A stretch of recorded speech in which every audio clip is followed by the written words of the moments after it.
if we had a cure for psychopathy, right? If we had a cure for human evil, if we totally understood it at the level of the brain, we would just give the cure.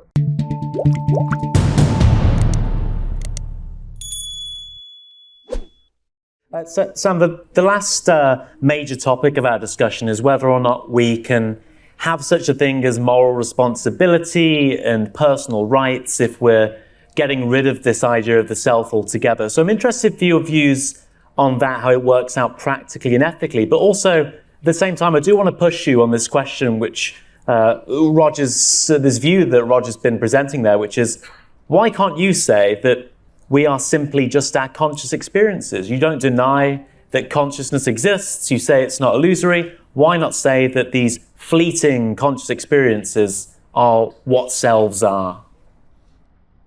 Well, that's fine, but that's just not how most people feel themselves to be in moment to moment, right? So I think you are identical, again, as a matter, from the first person side, as a matter of experience, there's simply experience, right? You're identical to experience, but most people feel like they're almost like they're on the bank of a river watching the contents of consciousness go by as though they were on the edge of experience. You know, you're either in the center of your experience, you're on the edge of it, but you're not identical to it. Whereas in reality, there's only the river, right? You are the river. You're not watching it. You're not in a boat on top of it. You're identical to it, and yet most people don't feel that most of the time. And when you do feel that, when you lose your sense of being separate from experience, when you lose your sense of looking over your own shoulder in each moment, from the edge of your experience, that's quite for many people it can be scary, but for most people it's quite a thrilling experience of self-transcendence, right? It's that is the basis of virtually all of our contemplative mysticism and certainly esoteric religious aspiration, right? So there's a vast literature about how good experience gets when you can stop feeling like you're separate from it, right? So that's but no, yes, to answer your question, I think we are identical to consciousness and its contents in each moment, and there's no real duality between those two things. I mean, there's what you're calling the contents of consciousness in each moment is an expression of consciousness. It's like the images in a mirror being inseparable from the reflective quality of the mirror, or waves in an ocean being inseparable from the water. It's like the waves aren't properly thought of as objects in the ocean. They're expressions of the ocean. And so, again, I'm not making metaphysical claims about how all of this relates to the Big Bang or to physical reality. I'm just talking about the character of experience when you pay sufficiently close attention to it. As for moral responsibility, when you lose a sense of self, you notice that thoughts and even the most deliberate acts of willing simply arise on their own, right? I mean, there's no one in that room there who knows what they're going to think next until the thought itself arises, right? I mean, you can just perform this experiment on yourself. Everybody think of a film. Just wait. There's hundreds, if not thousands, of movies the titles of. Think of one. Now, whatever you thought of, it is an absolute mystery as to why you thought of that. I mean, even if you have a story about why you thought of it, the truth is there were dozens or hundreds of films you could have thought of, but you didn't. And to say you could have thought of them it's a kind of illusion, in that if we rewound your experience, if we returned your brain to the state it was in a moment ago, you would have produced exactly the same film memory as you did, and you would do that 1 trillion times in a row. And if you add randomness to this picture, it still doesn't give you the free will people think they have, because that's just randomness is not what people imagine they have when they really believe they have agency. Yeah. So I think when you look at people's behavior, even morally important behavior like committing murders, you have to see that everyone on some level is a force of nature, right? They didn't make themselves. They didn't make their genes. They didn't make the environment to which their genes were by which their genes were influenced.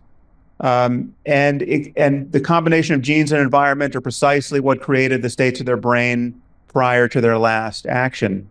But this doesn't mean that everyone gets off by reason of insanity. I mean, the fact is we still need to lock people away in prison when they're too dangerous to let out of prison, right? But the crucial point morally is that if we had a cure for psychopathy, right? If we had a cure for human evil, if we totally understood it at the level of the brain, we would just give the cure, right? And we wouldn't think it would make any moral sense to withhold the cure from psychopaths because they really deserve to be in prison and to remain psychopaths. We would recognize that psychopathy is on some basic level a derangement of the brain, and we would cure that in the same way we would cure diabetes or anything else we would want to cure for people.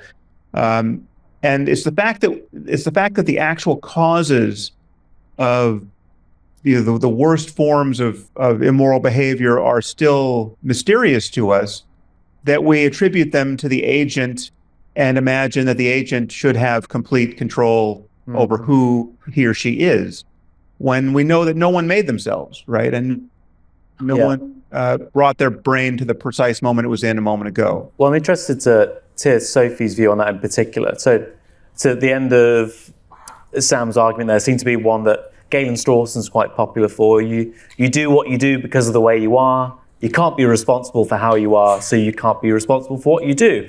Does that resonate with you from a neuroscientific perspective? I mean, I have to say, in a neuroscientific or a sort of biological perspective, we do have a biological model for criminal behaviour. It's called the Y chromosome. No, I'm not being funny. There are like 23 types. For every woman in prison, there are 23 men. That's worse than engineering departments. It's extraordinary. We do know this. This is found throughout nature. It seems to be a function of testosterone, possibly, there's a really interesting interaction between testosterone and dopamine. They amplify each other. So men seem to get like bigger payoffs from sexual activity, for example, probably through this route. But sexual behaviour is different in males and females. Aggressive behaviour is different in males and females. And what we do with this is we ignore it. And we pretend it's not true and that people have made moral failings. So I think, again, going back to us as social creatures, we need to live in environments where we have social norms. All human communities, the social norms can be different, but they are there. And we have to have them because otherwise the behaviour would be, not only from the men, unacceptable, but it's also something that makes kind of the politeness norms make normal interactions feasible. So this is not a brain answer, this is a biology, psychology answer. And this is not disagreeing with anything that's been said so far, but I think one of the things that is really interesting from a brain perspective is how much we are and are not conscious of and what neural systems it's associated with. So everybody here is sitting on a chair and not falling straight to the floor because of postural reflexes that continuously adjust how we're sitting and how we're standing and stop us from falling. And we have almost no conscious awareness of that. When things go wrong with it, you then are very quickly aware of it. And similarly, if you're walking down the street and you trip, by the time you've had time to think, I'm tripping, your sensory motor systems, again, over which you have very little conscious awareness, are the ones that are correcting the trip. And if you were to wait for conscious awareness, you'd be lying on the floor with your face on the pavement going, I have fallen, because that is not going to save you. So there's a interesting functional distinctions to be made at a brain level, which are interacting with the kind of moral questions right through to sort of the physical stuff of how we're able to move about in the world, which really do intersect with what and I'm not in any way denying the importance of consciousness. I'm just saying there are very interesting things that we don't have good conscious access to. And I think that is interesting when we start to look at brain systems, because from a brain kind of networks perspective, there do seem to be some networks with it, for example, the ones in the temporal lobes, over which we have a lot more conscious awareness than other stuff that's, for example, kind of integrating body and movement. Well, Roger, maybe you can give a slightly different perspective here, or maybe you won't and you'll agree as well, but maybe your view has more room for allowing for something like agency or libertarian free will, if you want to say that consciousness or like a direction on your body is something different from computational processes? Well, there's something in free will which is not, it's not random. And it's an interesting question. I don't really want to go into this topic too much, but people playing, you think of somebody, a tennis player, say, and at the last minute sees the opportunity to go down the line or cross court or something. And that action takes place so fast that according to the neurophysiologists, it's just not possible for that to be a conscious action. Now, what about ping pong? It's even worse, probably, because you're flicking the ball very far. I used to play ping pong. I mean, not at Were you good? the right standard, but well, I think I was the second after Cambridge, the second St John's College team. Not Pretty damn good. So that's about the level I was at. But you see, it gave me some feeling for the game. And so how fast you have to think. Yeah. Or even, say, a pianist playing complicated, and the pianist may decide whether to touch that key a little bit more softly to make this what they want. And that's also, the music is moving much too fast for that to be a conscious action, so the story goes. Now, I do feel it's a conscious decision. Now, does that make any sense? Now, the thing is, the view I'm holding now, you might think it's too strange, but when one thinks about the physics of what I regard